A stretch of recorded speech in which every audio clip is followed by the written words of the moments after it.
Hello, my friends. I'm Nick Lowry, host of the Comeback Journey podcast. For my entire life, I was trapped in a cycle of unhealthy relationships. Family, friends, lovers, all of it. Couple that with almost a decade of active drug and alcohol addiction, and that makes for quite a toxic combination. A few years ago, I decided to look inward, and what I found was that by healing, growing, and improving the relationship I have with myself, I was able to improve every other relationship in my life. It all started with me. My mission with this podcast is to empower you to cultivate healthy relationships, both with yourself and others, so you can experience a more meaningful and satisfying life.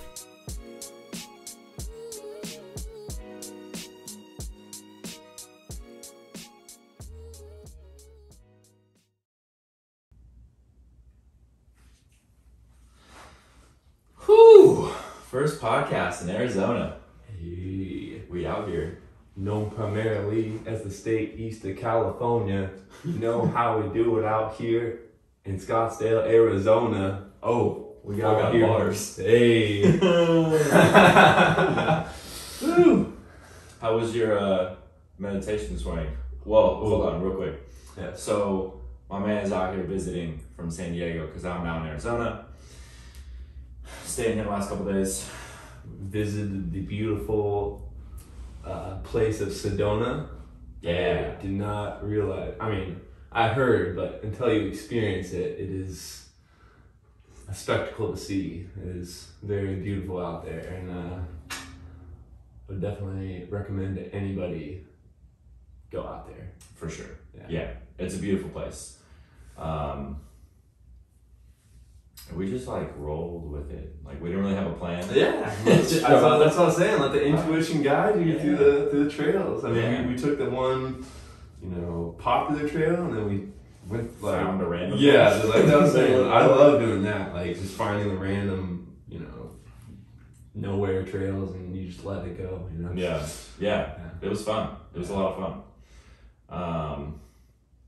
So we've been having some pretty interesting conversations since you've been out here, and there's been a couple times where we've been like, "Fuck, this would be really good."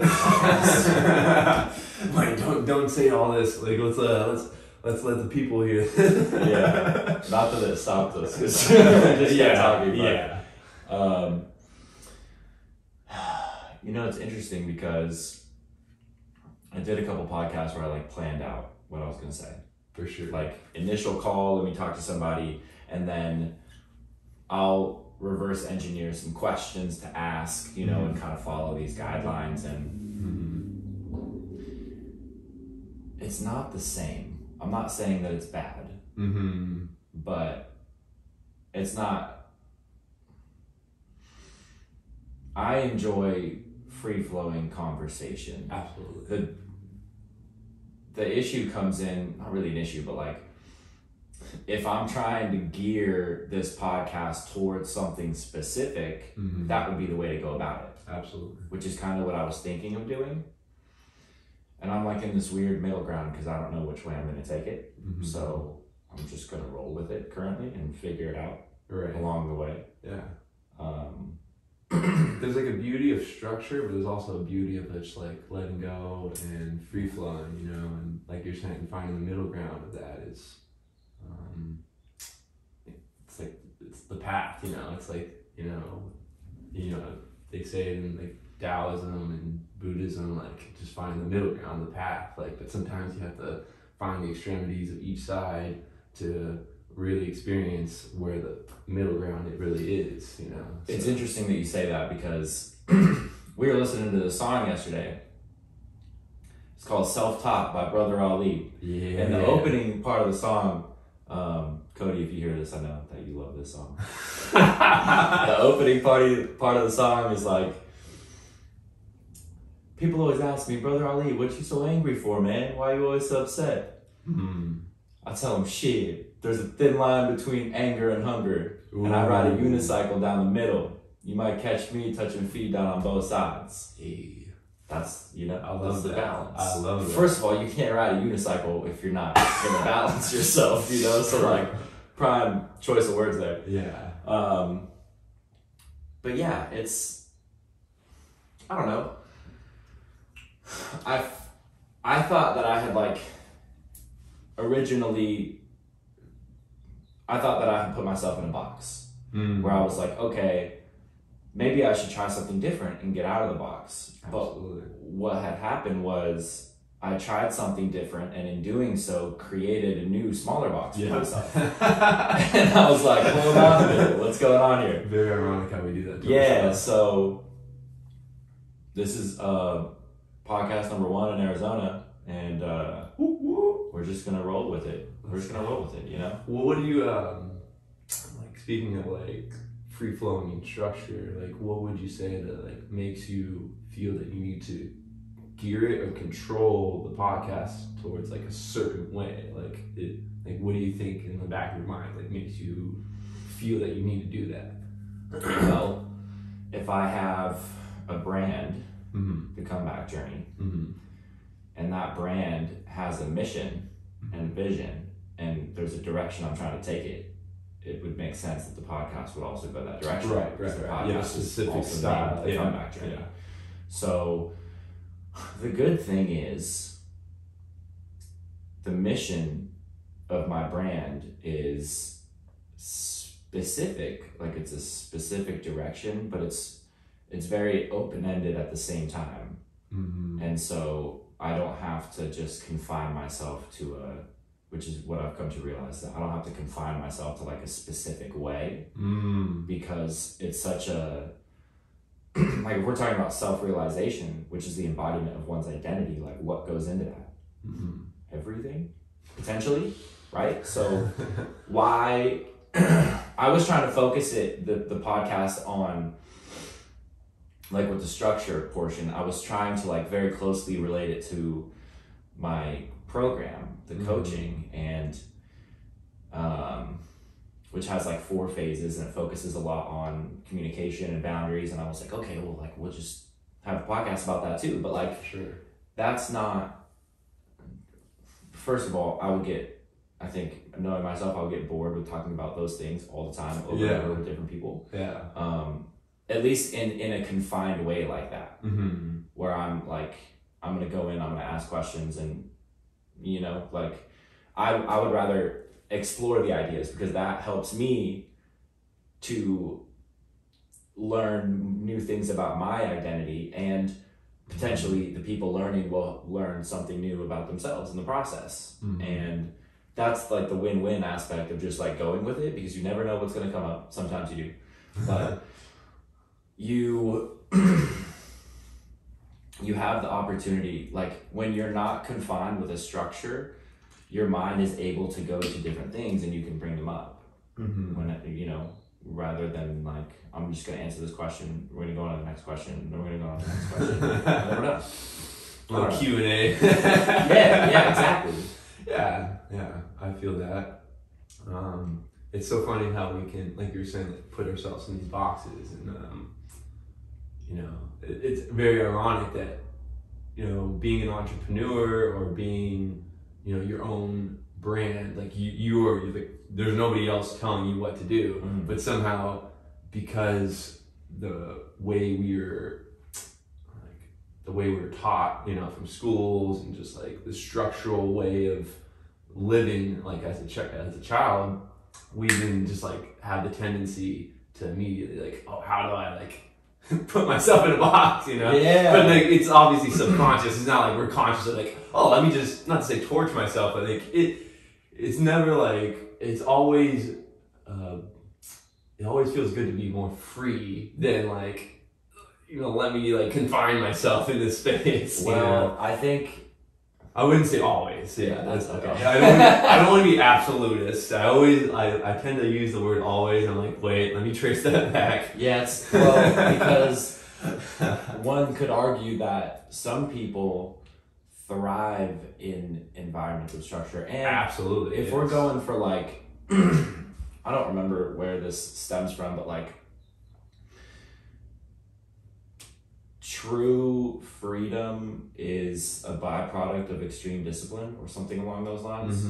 Yeah, which is like, sometimes structure is actually the path towards freedom, right? And we don't actually like view it that way sometimes. Like, oh, I have to like wake up, like, you know, like morning routines or nightly routines or whatever it is. Like when I first heard about that, I was like, what the hell? Like, why would I like wake up every day and do the same thing? Like drink water, meditate, and like now like that's just like a natural thing. It's like, oh man, like it like one, like the charging my batteries, like sleeping, but also like that's like an extra like boost to the battery of like how am I gonna like be proactive in my day and really just understand, you know, who I'm being, how I'm feeling about myself at that moment, and like how can I like witness that and really observe that. And that is like a huge powerful thing that, you know, like I was saying, you know, you told me a couple of years ago that, you know, you're gonna have a structure, you're gonna have a disciplined morning routine. It's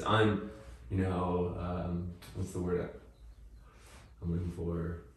I can't think of the word, but anyways, basically it's just like, yeah, you know, I do it every time, and it's a structure, and yeah, it allows me freedom. Yeah. So, you know, that's just the beauty of finding the middle ground. There we go. Ride that unicycle, bro. Yeah, ride that unicycle. So, one of the conversations that we had, I don't remember where exactly it happened. I'm trying to like recall a specific event, but we're talking about, you know, if we're looking at the levels of consciousness and we're going like how to extract yourself from force and implant into power. Yeah. Like how do you cross that threshold? Yes. And you said something really interesting about like the barrier for entry.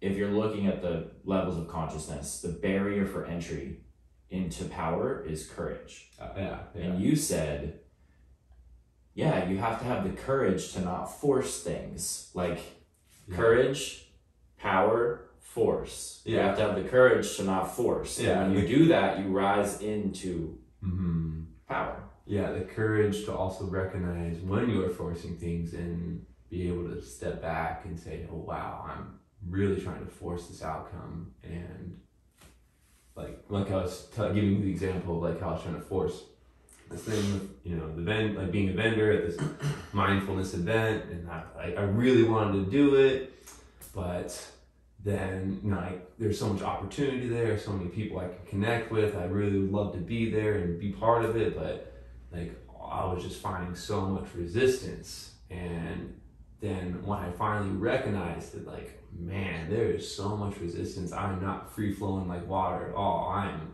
trying to freaking bang my head against this wall and crack it to the other side, you know, like, and it finally took me the courage to recognize that and speak up about, hey, I'm really finding resistance in this, and speak up to the other person, but also speak up to my like inner self and like, hey, like, I know you really want this. And desire is part of the force, like this force side of the levels of consciousness.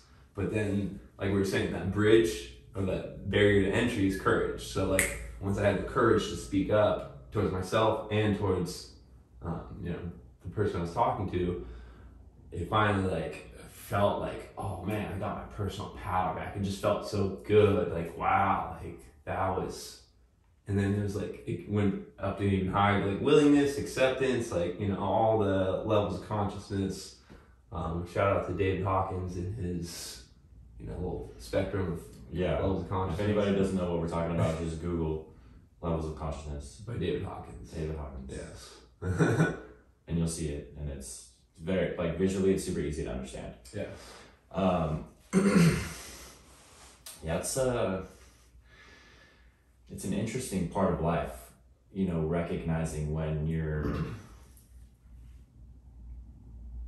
forcing something, that like trying to force either something or some kind of outcome. And this is why I think it's important to distinguish this is, I think that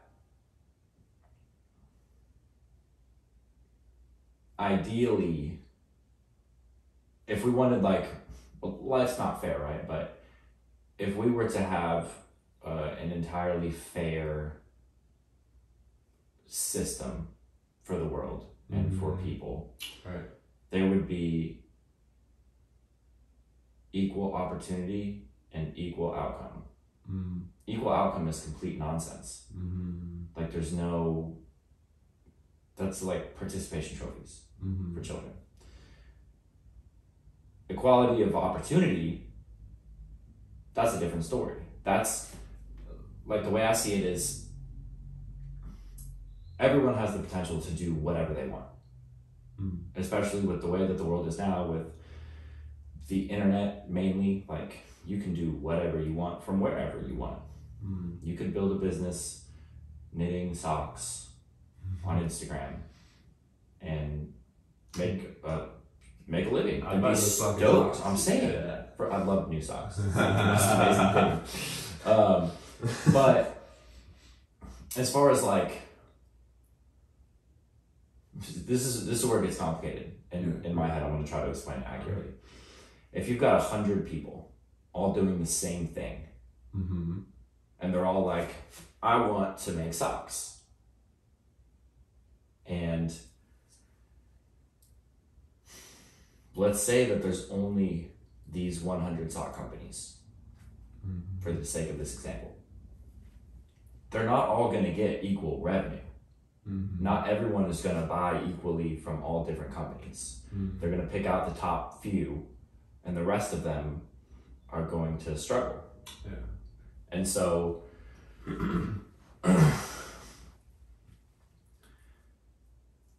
it's my belief that the ones that are struggling, making socks is not their dream. That's not their like life's goal, is to make the best sock. Right. They're like, I'm just trying to make a little money. Let me make some socks. For sure. The people who are going to succeed are the ones who are like, I love socks so much and I want other people to experience these fantastic socks. For sure. And they are going to thrive because they believe in what they're doing. If we had equality of outcome, all those companies, even the people that didn't really want to make socks, but they just wanted to make some money, all those companies, like, they're going to have their revenue even out. And then the people who are super stoked on making socks are going to be like, why can't I thrive doing something that I love? Right. Yeah, that's an interesting way to put it. I mean, a couple things that come up for me. One, if you're truly like passionate about making socks, are you really focused on the money aspect of it, or are you focused on how am I? Like, how am I? Yeah, obviously when we were talking about let me reverse real quick. Yeah. The people who love making socks, right? They're originally like, they love it. They're also making money, right? Yeah. And then regulation comes around. They're like, we're gonna make. Everybody has to make the same. Everybody has to make the same amount of money, and you. Here's your cap hold. You can only. Yeah. And let's say you love making socks, right? And you've got if the person in this example is a man, he's got a wife and 2 kids. And he's making enough money to support them and be stoked at what he's doing.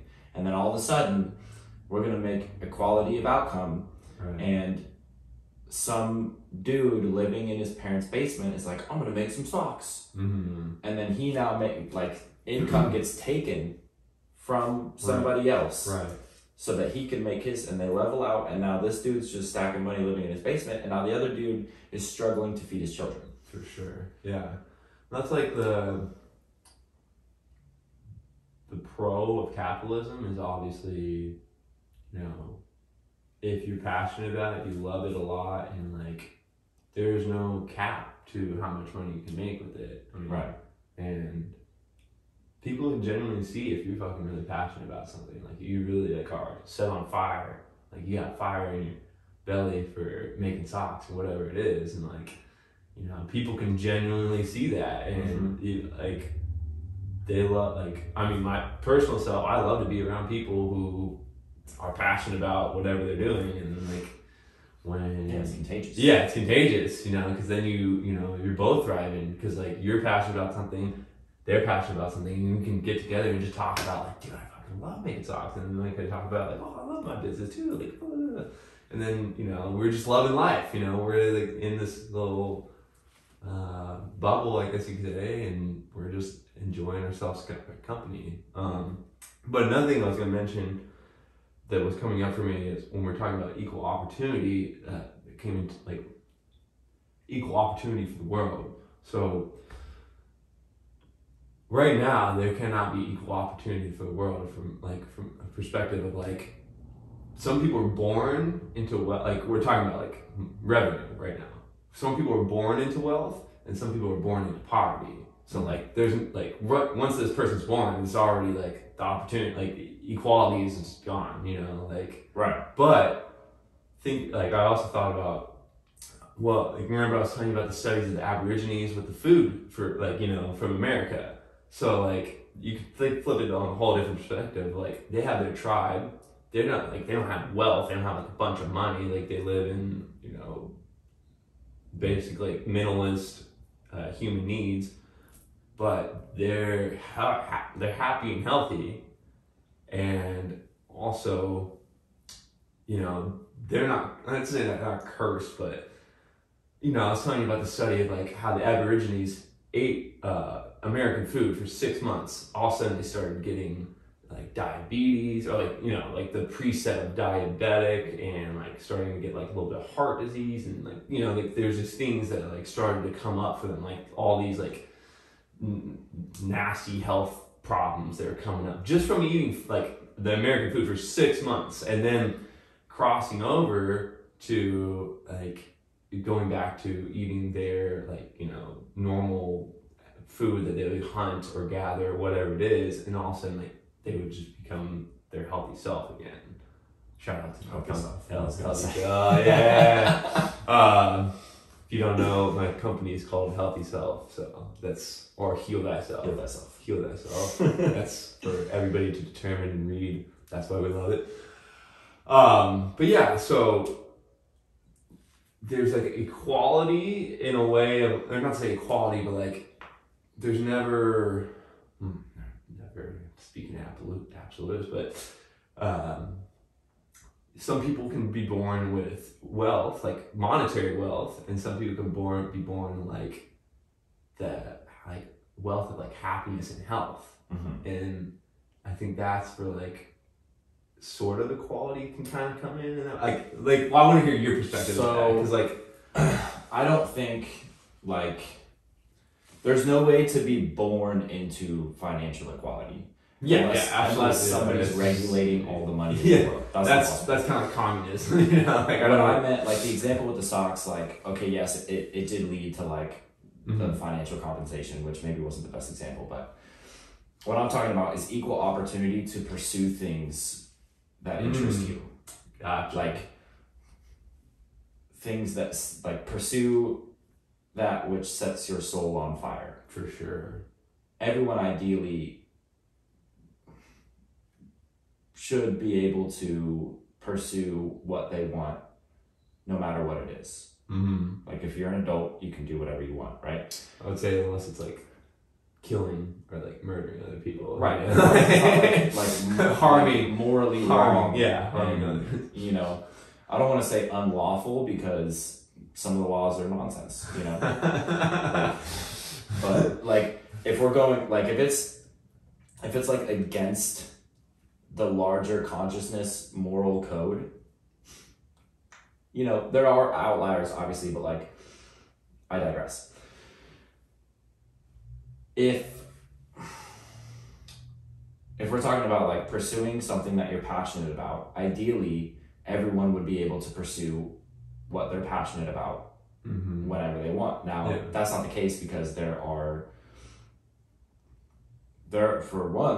places that don't even have the internet. There are people that are just born into some type of communism, like slavery, or like a sweatshop or whatever. Right. So like, and those are situations that if and when they become alleviated, hopefully then, you know, people would have more opportunity to live the life that they want to live. And that's not the case right now, but that's what I was talking about as far as equal opportunity. Like, if you want to do something or explore some new direction in your life, or you know, whatever it may be, you should be allowed to. You should be able to. You should be able to, like, if you want to wake up tomorrow and be like, I want to, okay, like little kids, I want to make a lemonade stand. Yeah. Go make your lemonade stand, right? Like, bake some cookies, sell them on the corner. Go hit some garage sales. Like, do whatever you want. Right. You want to, like, ride your bike in circles for 4 hours at the park? Go do that. Like, you know? So, I'm trying to remember, like, where I was going with this, but basically, that's what I meant by equal opportunity. Right. And in an ideal world, at least in my opinion, equal opportunity to pursue what is meaningful to you would be massively beneficial. For sure. But there's no, like, you can't guarantee equal outcome.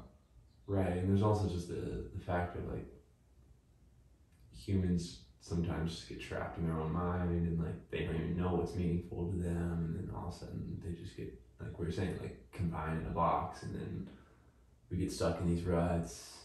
Life starts to become meaningless. We could become depressed, anxiety, all these things that just, like, that massive wave of, like, darkness, I guess you could say. But, you know, sometimes in that darkness you can also find the light of meaning in it.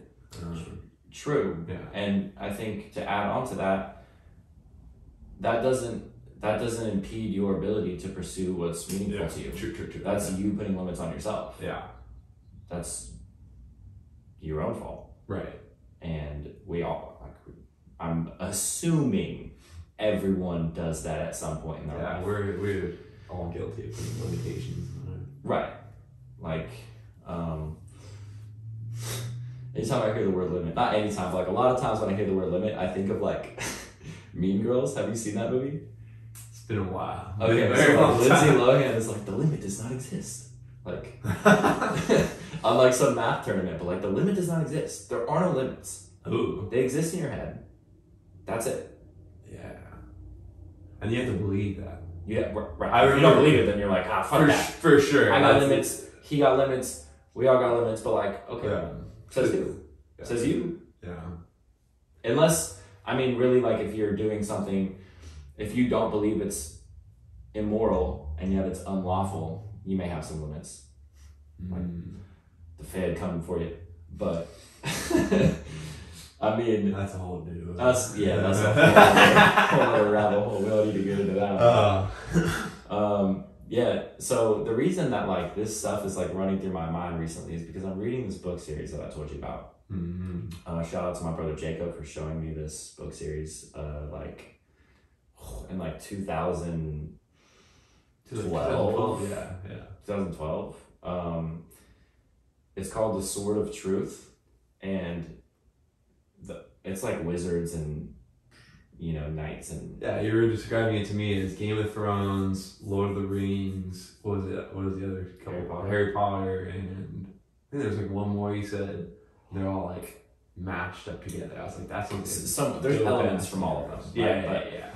What's really interesting about this book series is, well, for one, it's 11 books long, and none of the books are shorter than, like, 700 Yeah, pages. those books are, it's, like, fat, man. I'm like, stupid long. Yeah. And I've read the series. I read it when I was younger, and I'm rereading it right now because while it's like reading for pleasure, like, it's fun. I just get lost and I'll read for, like, 3 hours and, like, not even notice. But there are, like, the underlying theme of this book series is basically the struggle and the fight to achieve like the state of being a sovereign being, and, like, living your life for yourself while taking care of the people you care about and not allowing corruption to overrun you, and remaining true to yourself and your beliefs, even under the most adverse hardships and circumstances.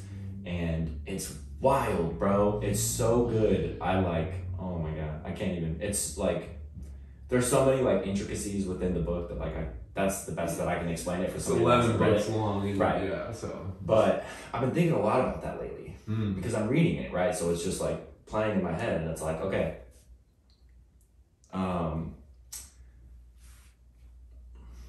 what do I do or not do regularly to either push me toward freedom or pull me away from it? And how do I recognize the things that are pulling me away from it and the things that are guiding me towards it, and maximize what's guiding me and minimize what's pulling me away? And man, it can be tricky because sometimes, there's not only can it be tricky, but it can be overwhelming. For sure. Because that's where you start to see that's where one could start to see external limitations that they're faced with, at least in their own head. I see it. Yeah. On occasion, I'm like, man, I can't blank. I can't do this. I can't do that. I have these whatever, but like, there are things in my way. Yeah. That are limiting me. Like, are they really? Like for one, I would say like there's a limitation of like when it comes to mine is like starting a business. Like one of the reasons why I'm a big advocate of like financial literacy and learning how money works and things like that, is because if I want to start a business, like I am, there's money that needs to be going into that. Like Simon Sinek says, the business is the car and the money is the fuel. It takes you wherever you need to go. But I have a limitation of how much money is in my bank account, how much I can fund like my business. If I don't understand like how to make money like passively grow for me, then I either have to go work for that money, but then that's a limitation on my time that I can either put in my business or. So, I mean, that's not a true limitation because obviously you can go work for money, but you could also walk instead of driving the car. You can also walk, exactly. You could also walk. That's very true. That'll take you a little longer. Yeah, I was gonna say, I think that's also like the patience factor. And yes. But yeah, like external limitation, I would say, like I was saying, the monetary reason for like a business. It's like I really want to throw festivals, like helping people heal and things like that. That costs a lot of money, It doesn't just like I guess you could start like a GoFundMe, but that also takes time. That's like keep the an walk eye out for Peter's GoFundMe. But yeah, so okay, I would love for that to happen, but that either would have for me to either take patience and like walk that route and slowly build up the money, or like find a way to build a solar panel or something like that and build passive income. So I guess that's not really a limitation, is it? I'm just putting that limitation in my head, is it? I was gonna ask, is that a limitation that I'm putting on myself? Well, okay, so let me ask you this.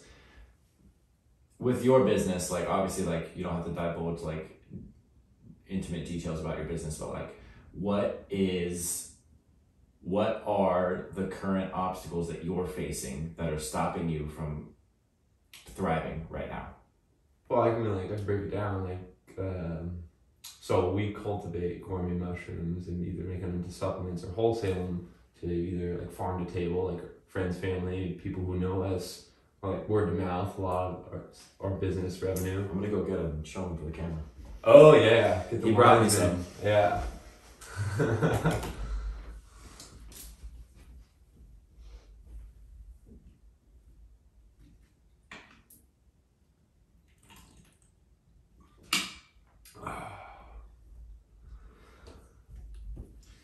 Okay. So, little jar, lion's mane mushroom. It's powdered. It's dehydrated or powdered, right? So you dehydrate it and powderize it, because the fruiting body is only going to last about 2 weeks until, like, you know, it kind of perspires and it's not really as good for you. Like, you would upset your stomach or something like that. You know, food goes bad. But if you dehydrate it and powderize it, the shelf life actually like extends to probably past a year. I mean,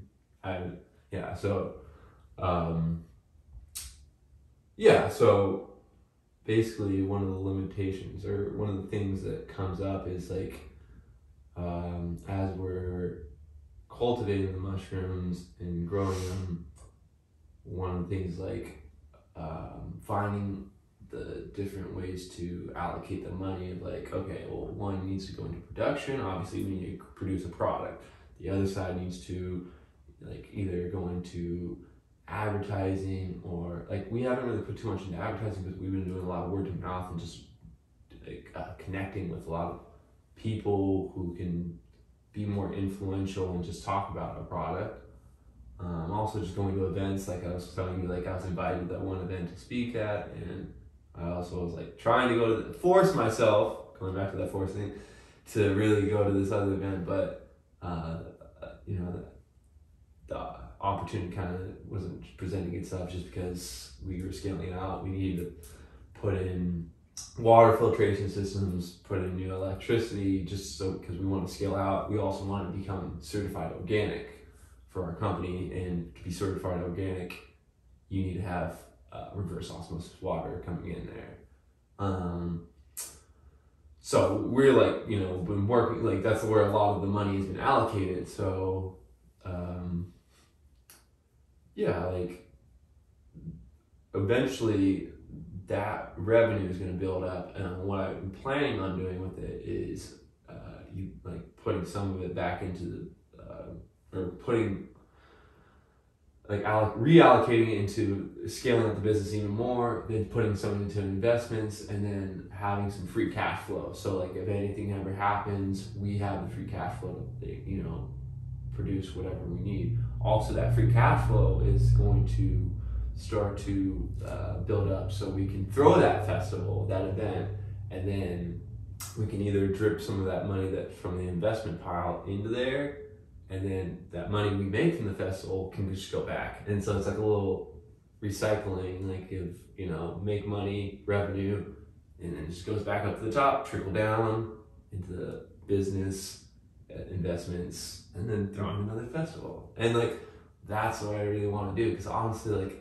one of the most gratifying feelings is like when I like give somebody a lion's mane jar or whatever it is, like a reishi, cordyceps, whatever it is, and like their eyes just light up, like, oh my god, like you know, recently there's one, like last week there's one girl that's like, oh my god, like my family is like has I've seen my dad like kind of losing some memory, like he's just like starting to have the beginning stages like dementia or maybe Alzheimer's that runs in my family.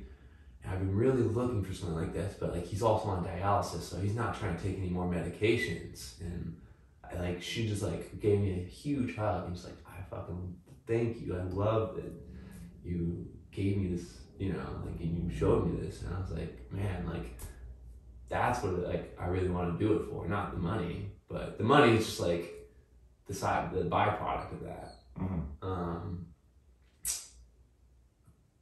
How do we start this? I asked you like what limits you felt you faced. Oh, so the limits is it's just like sometimes I have the limit, and this is obviously a subconscious belief, especially like how I was raised, like you need to hold tight on money. You can't risk losing a lot of money, because that money you work so hard for, and it's gonna take you so much longer to get it back. And like, and it at the end of the day, it's not saying like it's kind of like an illusion, you know, like money can be made. It's all an illusion. Yeah. Yeah, but that's just like my limitation I put on myself of like, if I am losing money, then my business is failing, in quotations, and I should feel bad about myself.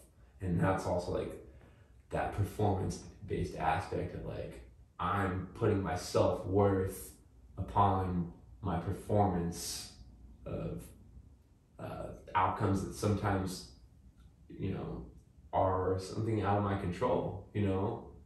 Obviously I didn't know that the first plumber was going to mess up and messing up the installing the reverse osmosis system, so we had to get another plumber, so that also just set us back, and we lost a decent amount of money because that's time that the mushrooms, some of them went bad, they got infected, or like they grew like bad fungus, and so we had to like throw those out, so that's like part of our harvest thrown away. And the other side is now we're delayed on cultivating more and scaling it out, so that that's time that we could be utilizing to make more and then scaling out and growing. So the limitation is just how I perceive money, how I perceive my monetary value of myself. I would like to point out that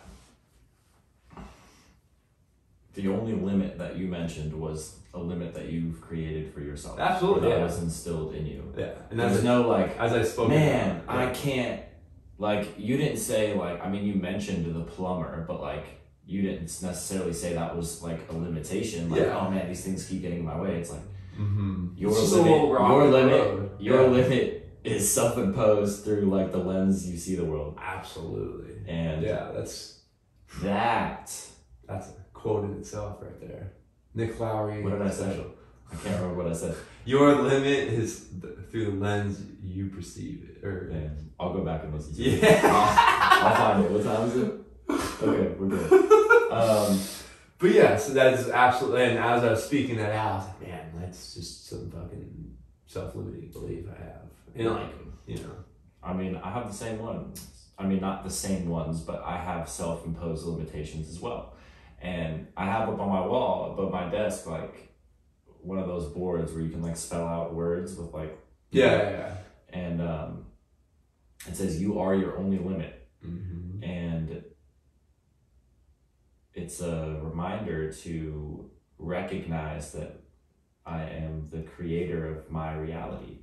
Mm-hmm. And sometimes I'm like, okay, was it 2 days ago? I went while you were here. I was like, man, okay, like I'm gonna follow up with this job that I applied to. Yeah. Like a server job where I had the potential to make a lot of money. And I interviewed 3 times. I interviewed with 3 different managers, and then I didn't get the job. And I was like, I was feeling like some type of way. Like I was initially kind of upset because I was like, I'm an above average employee. I'm not sure if that's something to brag about, but if I'm trying to go the entrepreneur route. For sure. But like I've been working in restaurants for a long time, so like I'm good at what I do. I know what I'm doing, and I'm confident in my ability to outperform the majority of the other staff members. Not in like a competitive way, like I'm better than you, but like I just know what I'm doing. Just performance based. Right. And I was like, man, like they gave me a deadline. Like if we don't call you by 5 p.m. on Thursday, like that's it. Mm-hmm. We're done. Don't come back in. And I was like, okay. They didn't call. And I was like, damn, they didn't call. And you said, fuck them. Yeah. And I was like, fuck them. Yeah. Like they don't, okay, they're lost. Yeah. Like, and it's not that your self-worth for sure. Right. And it's not like the end of the world, right? Because like I have a job. I was just trying to like get a different one, but like, it's interesting because I was looking at it through the lens of like, I have to work more or harder or for a different company or brand or whatever so that I can make more money. But why is that the only way I can make money? For sure. And why is money the driving factor? Yep. And what would you do after you have all the money that you need to do something? Like, that's like a huge thing for people like going into retirement. It's like, you ask them like, oh, I'm retired now. What do you want to do? It's like, oh, I want to sit margaritas on the beach or something like that. It's like, you're only going to want to do that for like 2 weeks and then you're going to be fucking maybe sick. that could be somebody's lifelong goal. You don't know. So for sure. I mean, I want like, I basically just want the money to like, I want to work part-time as a server, which is like clutch because that's what you do when you make enough money. But yes.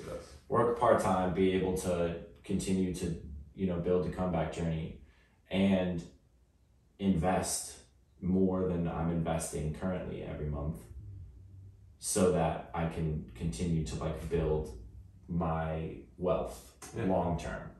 That's why I want assets. Yeah. Right. That's why I want the money. But I have this it was ingrained in me from, a young age and like my adult life as well, is like, you have to work to make money. And shout out Jay Griff, he mentioned this on his Instagram story where he said something like, people are so addicted to working for money that they step over dollars to pick up pennies. And bars. Really digest that. Really bars. Take that one. People are so addicted. I'm sorry I'm stealing your quote, Jeremy, but I'm stealing his quote. Yeah, I was saying give him credit. There we go. And I don't know if this is right, but I'm pretty sure it's right. People are so addicted to money. Yeah, that is what people are so addicted to working for money that they step over dollars to pick up pennies. Yep.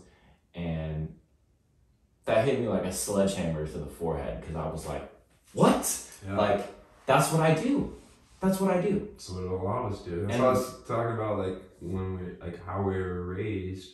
We're put into a school system that's very structured, that tells us what to learn, how to do it, tells us we're wrong. Not even what to learn, but how to learn. Yeah, how to learn. And then, then we become so reliant on, I need somebody else to teach me what to do, or I need somebody else to tell me what to do. Mm-hmm. And I very much still have that ingrained in the back of my mind. I've been like taking the process of unlearning that, because that's like the path to freedom. Is like, I can tell myself what to learn, how to, like, what I want to do. Like, I want to start a business, like, but then I sometimes I go out and ask, how should I start my business? And it's like, yeah, you can like do market research, but like at the end of the day, like, I have my vision of like the business, of like kind of what I want to do.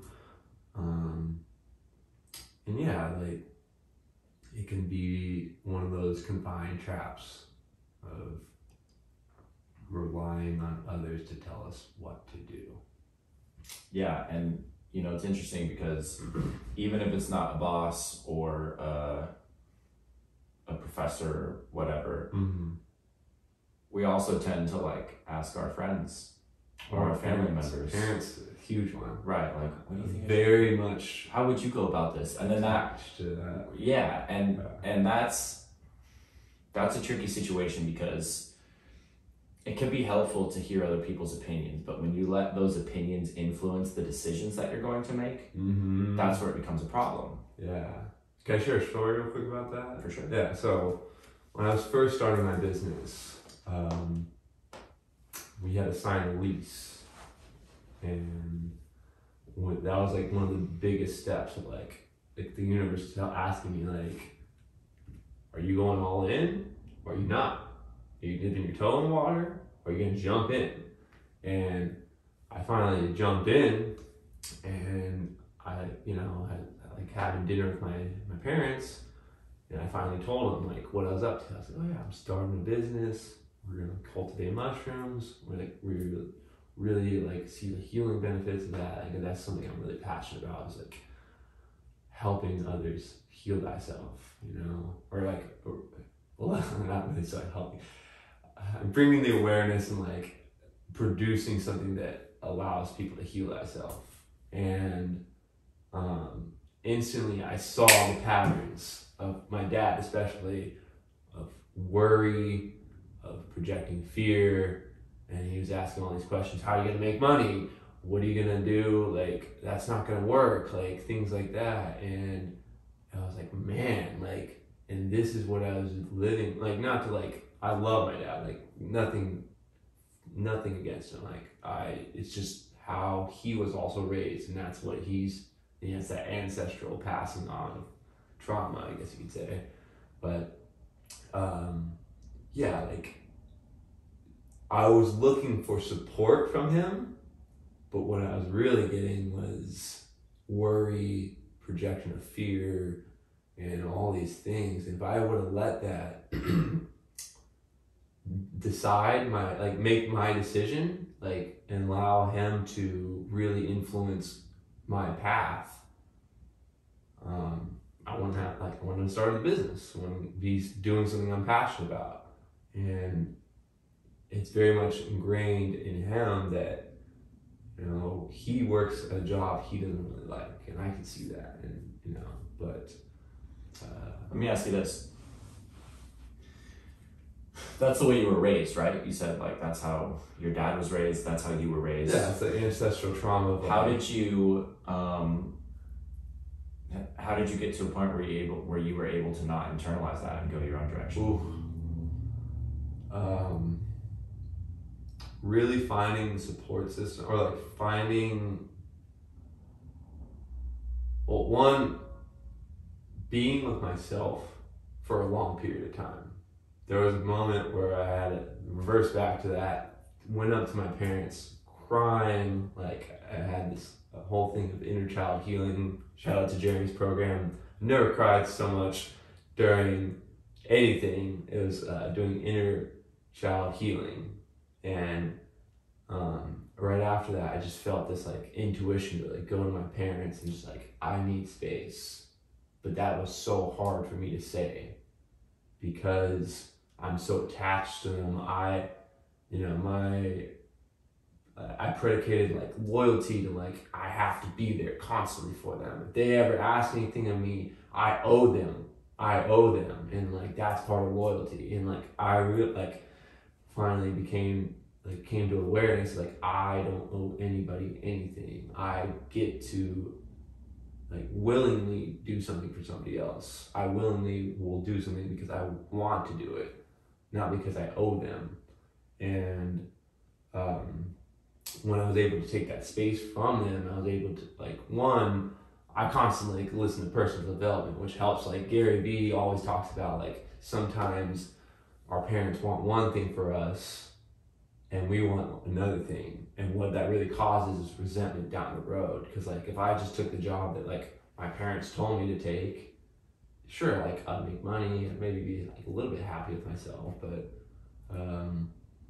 it's not probably something I'm not really passionate about. And then because of that, like, as I continue down that career path, I would probably like start building resentment towards that career, which then be like, I would then blame and like point the finger at them, like, oh, well, they told me to do it. When in reality, it's like, I'm the one that chose it, but I had to like come to the awareness, like, wait, I'm like the one that's like choosing my path, not them. So why would I let them influence my decision? Does that make sense?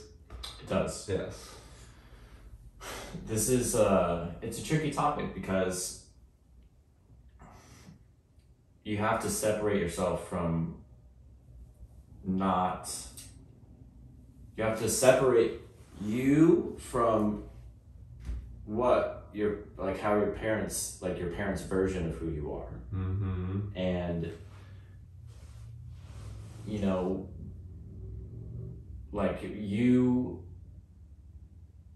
going and like telling your parents you're starting this business, and like growing up in an atmosphere where like you were for a long time, working for insurance and Not for a long time. That was very. I was working as a bartender at the Hotel Del. Okay. Bartender at the Hotel Del. Yeah. For decent fun, time. Not ideal. Then you started doing insurance, and you were like, "This is not for me." Yeah. And even then, like, that was, like, you were kind of going after that, not going after it, but like,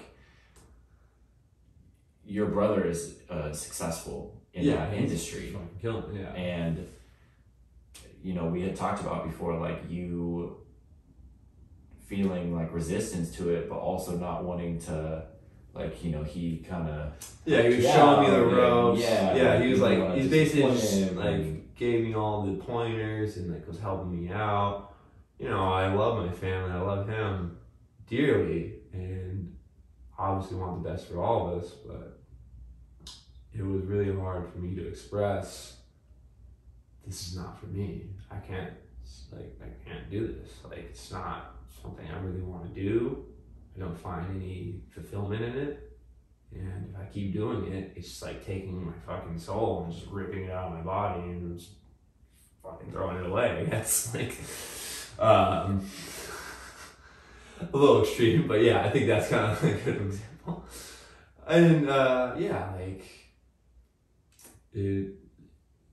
sometimes it's the soul searching that really comes down to it. And I had to step back, like, kind of like talking about the courage, the bridging the gap. I finally was like trying to force, and I took the courage to finally express that. And once I expressed that, it came into my personal power.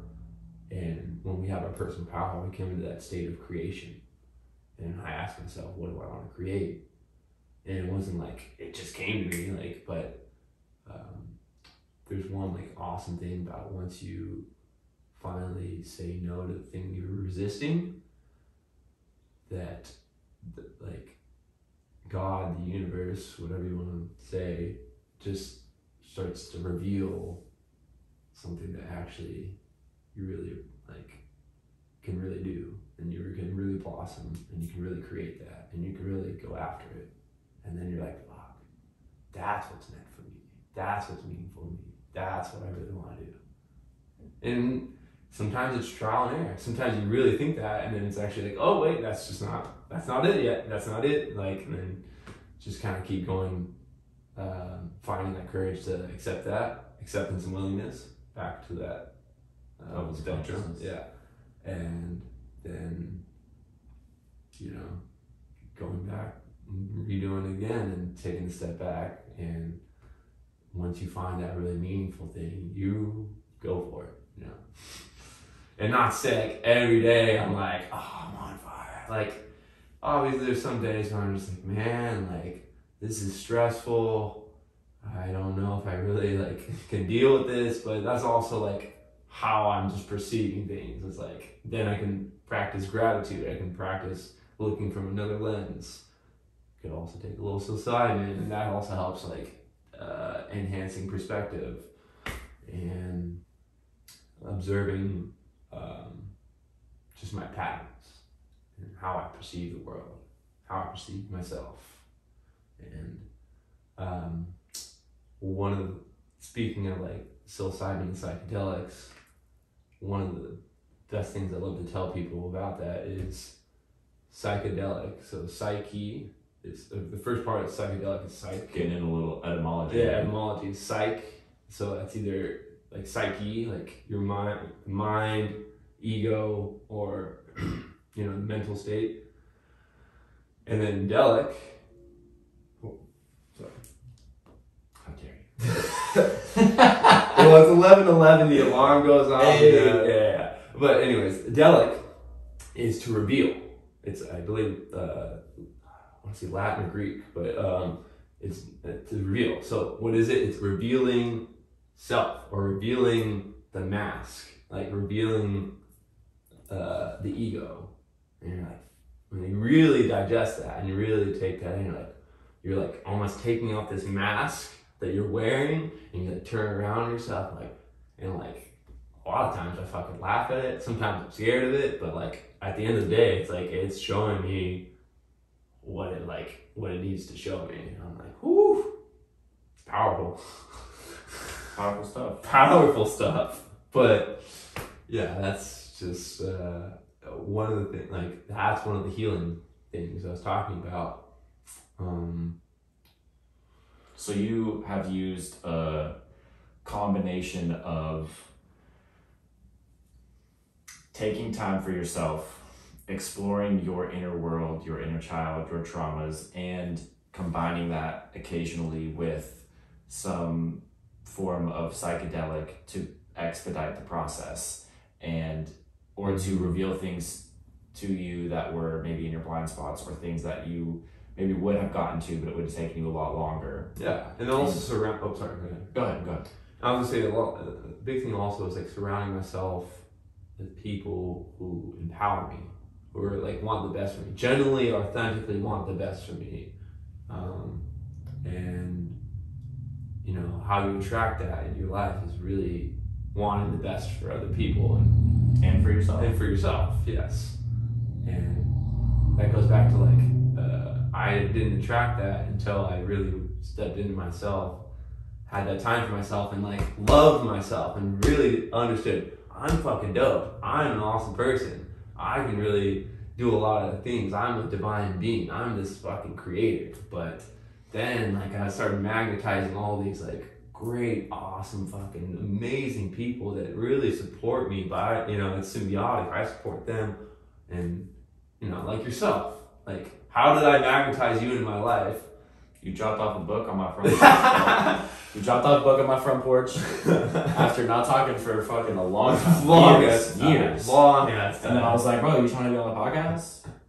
And we did a podcast. to think about like the growth for both of us that's happened. Probably a year ago, bro. I believe that was like right during the beginning of, not like the beginning, but like I think like a month into the COVID pandemic. I don't even think it was a month in, bro. Really? I think it was like,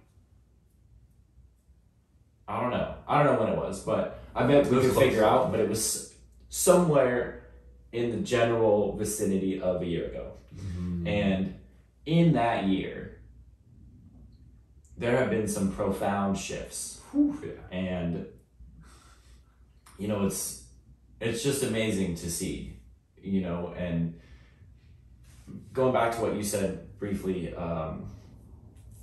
you know, you said combining all these different elements and aspects to be able to help you to, you know, step into your own. And a part of that was like the people that you surround yourself with, and like genuinely wanting the best for those people. Yes. And I think a precursor to wanting the best for other people is to want the best for yourself. Because if you don't treat yourself with love and respect, you may be fortunate enough to have amazing people in your life already. For sure. But largely, you're gonna attract other people who, if you feel that you are constantly in a state of lack, or you're unworthy, or you're unlovable, or you like have a really hard time accepting where you're at in life, or you feel that there are limits placed on you for whatever reason, it's likely that you will encounter other people who have similar beliefs. Yeah. Misery loves company. So Misery loves company. Yeah. And you know, it's just really cool to see, you know, over the last year where we're both at, how we've where we were at, where we're at now, the things that we've experienced along the way. It's been a tumultuous fucking year, bro. Yeah. Like the last 12 months, survived it, bro. Oh man, it's been wild, but I'm super excited for the future. I'm like, man, like I'm out here like living in Arizona by myself. Yeah, dude, like, your fucking growth, it is awesome and inspiring to see. It's really like puts a smile on my face. That really like, it's just really awesome to be part of. Like, you have you in my inner circle. I'm guessing like you're part of my inner circle, like, or you are. I'm part of your inner circle, bro. Yeah, so like, keep that circle small. Exactly. And that's one thing I was going to speak on, back to that loyalty thing. So like when I was working with J-Griff and MBS, I was very attached to the loyalty aspect. Friends, family. I had to do what they say. People pleasing, right? And I had to redefine what loyalty is, redefine loving myself. And for me to really understand myself, or like take that time for myself, I had to say no to other friends. I had to like, luckily, like, you know, that was almost like a blessing from COVID, because like it almost gave me, not that I say excuse, but like I didn't have to say no all the time. But anytime like a friend or whatever, what, like family, but mainly like friends, especially, like who weren't empowering me, who made me feel disempowered, and made me feel like, not to say like shit, like they weren't like criticizing me, but like, just like we were saying, misery loves company. So like, if I'm criticizing the world, if I'm criticizing other people, we're just being this negative mess of like, but we're like, we're just building that in each other. And when I realized how toxic some of my friend groups were, and how I had to say no to them, like, and that was also really hard for me to do, because like, you know, it's like one of those things with like relationships, the longer you are with them, the more time you're with them, like the more you kind of like become attached to them. And like, that was really like hard but powerful once I finally was able to like, no man, like I choose to be empowered and love myself, and also surround myself with people. But like, once I was finally able to say no to those people,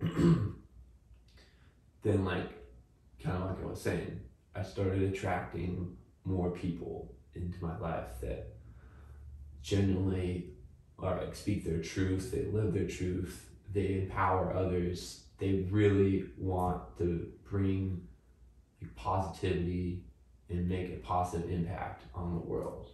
And yeah, like that was just like, it, like, to give like a little small example, like not even like, it's just like one of those things where the universe and God was just like, hey, I'm gonna reward you now a little bit. Like, I was going through my phone,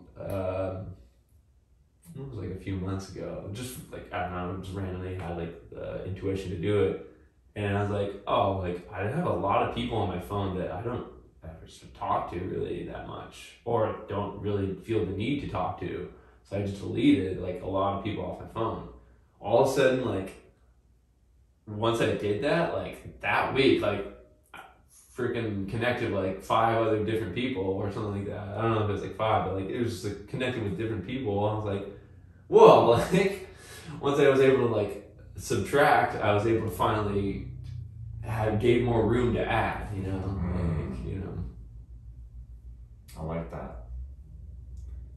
When you, yeah, because if you're, I guess, you know, if we're relating that back to like power and force, like if you're like holding on to something that's no longer serving you, like you're forcing it to work for you, even though it's not. When you let go, you leave room for other things to flow in.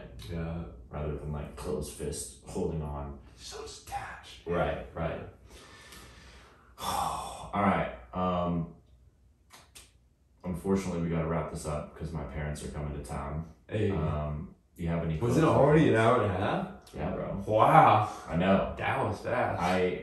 Well, your alarm went off and you said 11:11, and I was like, sheesh. It felt like we've only been talking for 15 minutes, and it was like a solid hour. We'll wrap it up, like, I feel like I wanted to, I was going to ask if you want to keep going like for a couple more minutes, but. Well, that's why I said, like, what are your closing thoughts? Well, I really kind of wanted to dive in a little bit deeper to what we were talking about with technology in the world, but that's just like, that's a rabbit hole that we won't ever come out of on this podcast.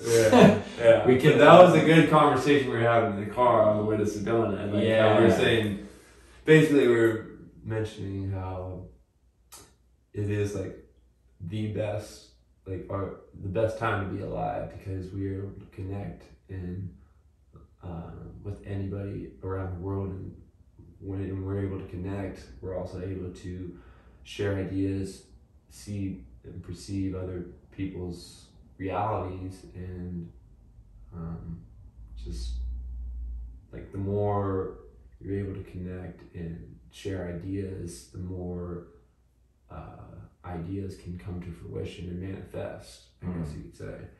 But the other side of that is, like I was saying with Joe Rogan, if you brought a pilgrim to today's age, we're constantly looking at the looking glass, either the phone, the TV screen, or the computer. So like it is, you know, it has pros and cons. I think it's just like finding the balance of, like, that's why I also love going out in nature, because like it really detaches me from just being on my phone. Like you asked me like when we just got back from Sedona about like checking my phone, I was like, dude, I haven't checked my phone all day. I'm just enjoying like fucking being out hiking in this beautiful view. Like the only thing I really checked my phone for, I think, was to have you take a picture. Yeah. Yeah, it is a beautiful time to be alive. With, you know, like every day is a beautiful day to be alive. But I feel like we are particularly blessed, our generation, because we saw the transition of like no internet, no cell phones, no podcasts, nothing. Like we experienced the world without those things, and then have been able to witness and be old enough to understand and see the evolution of these things coming to fruition. And we're going to be alive as they continue to grow and evolve and be a part of that. And it's a beautiful thing. But I'm glad that you mentioned that, because now it'll be on here so that like when I re-listen to this, I can like mark this down and we can start the next podcast. We'll start with this because this is a really good topic. Because like when you're saying like we're the generation that like had to know internet, so like we know how to like, not to say like not anybody who's born not in our generation doesn't know how to connect, like in they was born in the internet generation, but there seems to be like because we were born without the internet, we kind of learned how to connect with other people just face to face, just being like walking down the street, whatever it is. Or I've noticed, and people have mentioned to me, that there is sometimes a disconnect with the younger generation. I don't want to fucking sound like an old person, but like, sometimes like the younger generation can really have social anxiety of talking to other people not through a screen. And I find that myself too. That's also like, sometimes I'll be in a social setting, even being an extroverted person, like I'll be like in a social setting, I'm like, this is like for some reason just giving me anxiety. I don't know why. Like, it's like we're just talking. Like, it's you know, it's an interesting thing to, you know, have to constantly go back and forth between like talking to people not in real life and then talking to people in real life, and like understanding the differences in forms of communication, and you know, like how's somebody gonna pick up a tone over text message unless you really know the person well, or you know, like, they try to use emojis, but even then, like, so it's how that narrator's interpreting in your head is like, you could say, oh, you I don't know why it came to my mind, but like sometimes girls say, oh, you slut, and like, but like they mean it like in like a friendly way. But then there's also like, you can hear it on the other side, oh, you're such a slut, like you're a slut, like it's just, you know, how, first of all, the intent behind the words, and also, you know, it's not like if you say something, it's not your fault to other people interpret it a certain way. For sure. And there's a whole thing of communication that non-verbal communication, where it's like, or not say non-verbal, well yeah, non-verbal is like facial expressions and things like that. There's also like the other side of communication with like tonality, voice inflection. There's like one other thing, but it's like if you say something, you know, in a certain tone, obviously it comes off a whole different way than like you say it in. Right. Yeah. Yeah. So. Well, this is fun, man. I'm glad we did this. Yes. Thanks for coming out to visit me in Arizona. Of course, man. And it's an awesome trip. Yeah, it's a lot of fun. Yeah. I'm coming back to San Diego very soon. Yeah. For a little trip. So, yeah, I had a blast while you're out here. I'm glad we got this podcast done. And closing remark for you. My closing remark, get out of your comfort zone and explore life. I'll give one for you. In ways other than you've been doing. Nice. My boy Nick Lowry, he knows no limits because he doesn't need a salary. Ooh, we out here. Dropping bombs at the end. Whew. Cool. All right, friends. Thanks for listening. Love you, beautiful people. Have a great rest of your day. Signing out. This concludes another episode of the Comeback Journey podcast. I am incredibly passionate about delivering these messages to a much larger audience, but I can't do that without your help. If today's episode resonated with you, it would mean the world to me if you shared it. Whether that's sending the episode to a friend who needs to hear it, or by taking a screenshot and letting me know what your favorite part was by tagging the Comeback Journey on your Instagram or Facebook story. Instagram is @_the Comeback Journey. Facebook is simply the Comeback Journey. I reply to each and every one of you who spreads the word and supports what this brand represents. Thank you, and I'll see you all next time.